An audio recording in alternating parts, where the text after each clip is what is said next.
Abandoned buildings have always drawn a particular curiosity for paranormal investigators and urban explorers, and occasionally clues are left behind that point directly towards what kind of activity was formerly conducted in these buildings.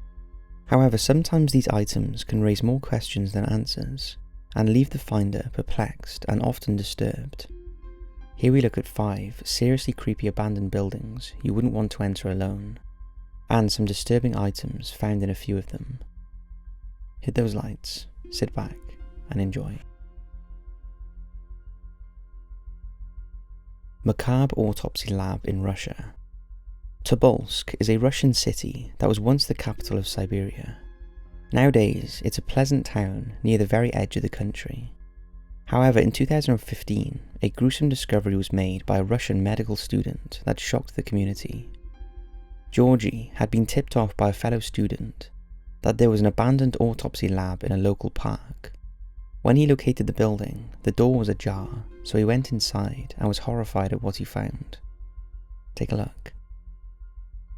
The facility is believed to have been used as recently as 2012, and the numerous books, blood test slides, files and medical records had just been abandoned. But perhaps the most shocking thing was the discovery of human organs and remains in jars, as well as the corpses of babies with scars after surgical procedures. After the discovery, the police launched an investigation into what went on at the laboratory, and the circumstances behind why so many human remains were left abandoned. To date, no further information has been released.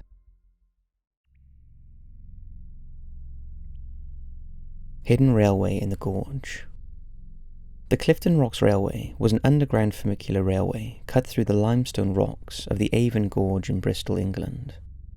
It was funded by local businessman George Nunes and completed in 1893, and it's an extraordinary example of Victorian engineering. However, it was never a great success, and with the emergence of the motor car, it soon became obsolete, and by 1934 it was closed down.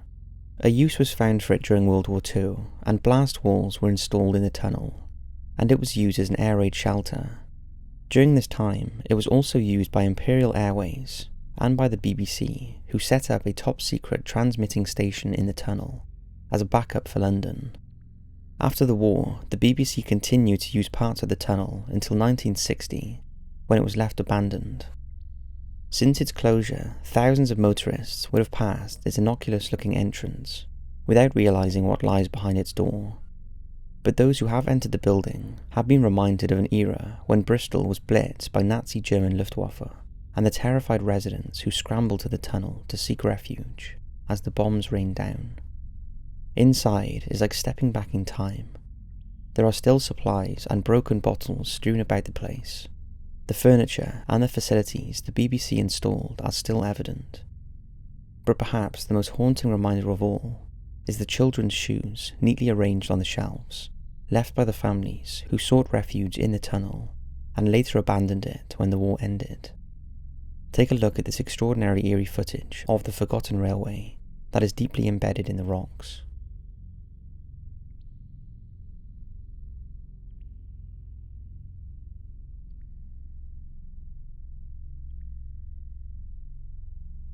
In recent years, a volunteer group has been set up to restore the structure, and it's now possible to visit parts of it.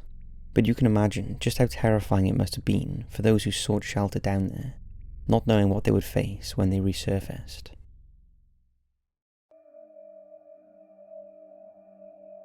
The School of Veterinary Medicine. In 1990, the School of Veterinary Medicine, located in Brussels, Belgium, shut its doors forever and moved to a new location. The school was vast, and most of the buildings in the complex were later turned into apartments. However, there was one part that was left untouched, and when urban explorers explored it in 2013, it was like a scene from a horror movie. Full of gruesome animal specimens and organs, the building was littered with notes, books, and journal publications, all left abandoned to collect dust. The jars were carefully labelled, stacked up, and left to rot. Take a look at these extraordinary photos. Because some of the specimens were only partially preserved, and some of the jars had been opened, Those who entered the decaying lab say there was an overwhelming stench of rotting organic matter and formaldehyde that added to the eeriness. But in case you were planning a trip to view this macabre museum of forgotten specimens, it's too late, as the whole of the former veterinary school has now been converted into residential homes, although it's not known what happened to the grisly exhibits.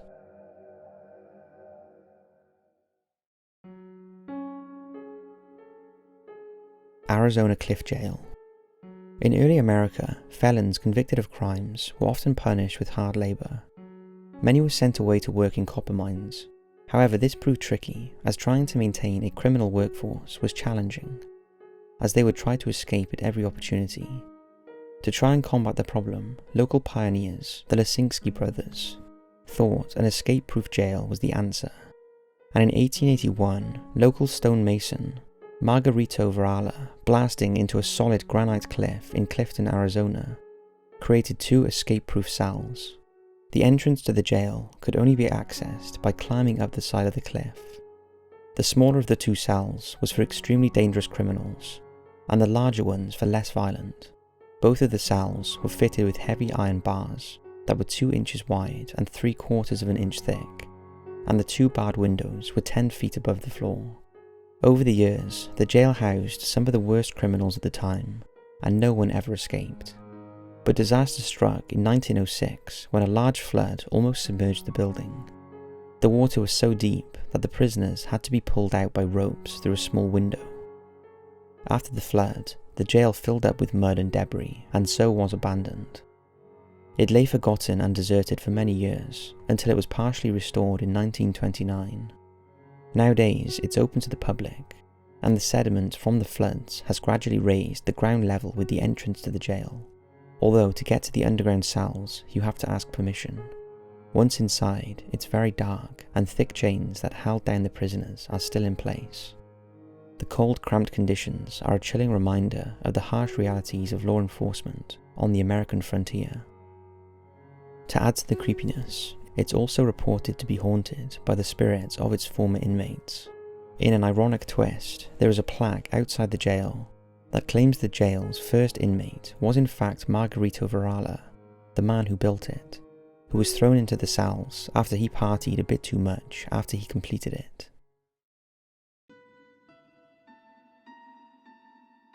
Creedmoor Psychiatric Center. Creedmoor Psychiatric Center in Queens, New York opened in 1912 and was originally intended to be an out-of-town haven for the mentally ill. But over the years it grew, and now occupies more than 300 acres with more than 50 buildings, although many of them are now empty. At one time, it had a reputation for being overcrowded and understaffed, and during the 1950s and 60s, rumours spread that conditions at the hospital were horrific, and staff were routinely cruel to the patients. Today, the outside of the still active hospital looks deceptively sterile. However, behind this facade are several empty buildings which tell their own stories, and are now occupied by hundreds of pigeons. In parts, their waste is piled several feet high, and amongst the decaying furniture and hospital records, a single rotting undergarment can be seen dangling on a hanger, a chilling reminder that patients with some of the most troubled minds once lived here. Take a look at these photos taken at the facility.